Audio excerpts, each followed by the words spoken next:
جوولەکەکان بە درێژایی تاریخ ئەچەوسێنرانەوە لەبەر چی؟ لەبەر ئەوەی ئەوان خۆیان دژی خەڵکی تر بوو لە هیچ شوێنێکیشا ئیسراحەتیان نەکردووە وەکو لە باوەشی ئیسلامە ستاریان گرتبوو کەمترین نسبەتیان لێ کوژراوە لە ساڵی 1315 میلادیدا بە فتوای فرانسیسکای ڕاهیبی فەڕەنسی 5,000 جوولەکە کوژران لە ماوەی چەند ڕۆژێک لە فەڕەنسا لە ساڵی 1390 بە فتوایەکی تری مارتێنزی مفتی گەورەی کاتۆلیکیەکانی ئیشبیلیە لە ئیسپانیا 4,000 کەس کوژرا هەر لە دوای چەند ڕۆژێک لەو حادیسەیە و لە هەمان ساڵە لە پورتوغال 8,000 جوولەکە یان کوژران یان بەدیل جیرانیان دەرکران جگە لە سووتاندنی ماڵ و سەرۆت و سامانیان لە ساڵی 1420 ئەلبرێختی پێنجەم کە پاشای نەمسا بوو هەموو جوولەکەکانی لە نەمسا کردە دەرەوە لە ساڵی 1440دا یەهودیەکانی شاری ئۆترێختی هۆڵەندا هەمویان لە شار کرانە دەرەوە لە ساڵی 1492دا بە ئەمری مەلیکە ئیزابیلای مەلیکەی ئیسپانیا 300,000 جوولەکە لە ئیسپانیا کرانە دەرەوە لە ساڵی 1497دا لە هەموو پورتوغالە یەک جوولەکە مابوو هەمووی کرابۆ دەرەوە لە ساڵی 1540دا خەڵکی ناپۆلی لە ئیتالیا هەرچی جوولەکە هەبوو لە شارەکەیە بە زەلیلی دەریان کرد و ماڵەکانیشیان زەوت کردن لە ساڵی 1551دا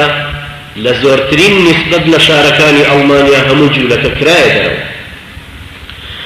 بەڵام لە ساڵی 1593دا دوای ئەم هەموو زنجیرە کوشتن و بڕینی جوولەکە و لە جیهانی مەسیحەتی و لە هەموو شوێنێکی جیهان سوڵتانی عوسمانی قەراری بۆ دەرکردن کە ئەتوانن بێنە دارالئیسلامی ئێمە و بە فەرمانێکی خلافەتی ئیسلامی ڕێگادرا بە جوولەکەکان ئەوانش هاتنە مەغریب و جەزائیر و بۆ یەکەم جاریش لە تاریخی 1593دا کۆمەڵێکیان هاتنە نزیکی دەریاچەی تەبەریە لە فەڵەستین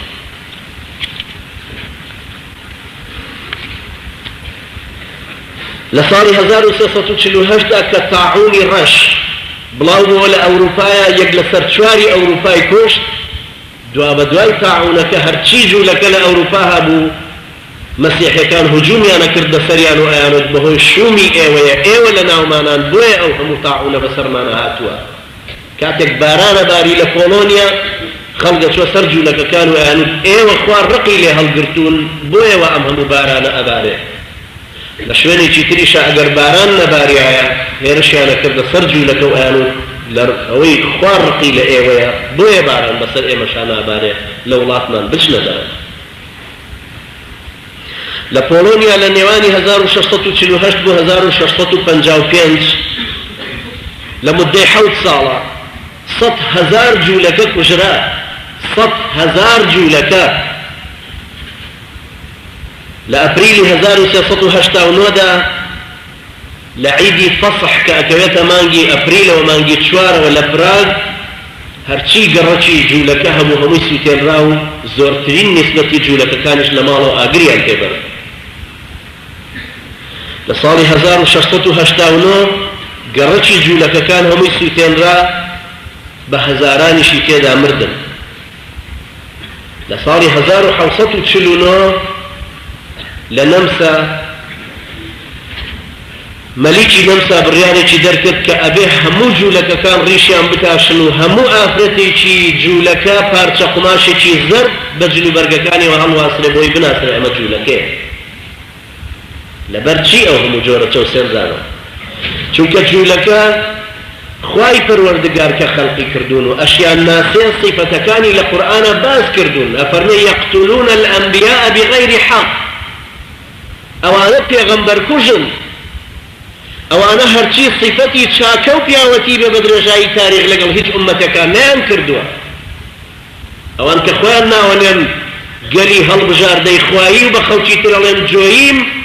یعنی حیوانات و کەر و ئێستر ئەوان نەزەریان بەرامبەر بەجۆییم لە تەوراتە محەڕیفەکەیانە و لە تلمودیانە کە لە قودسا جامعەیەک بۆ 18 ساڵ تەلەبە تلمود خوێنە بریتیە لەو شەریعەتە شەفەیەی حاخامەکانیان دروستیان کردووە ئینسانەکان لەسەر ئەساسی ئەو حەقدە پەروەردە ئەکەن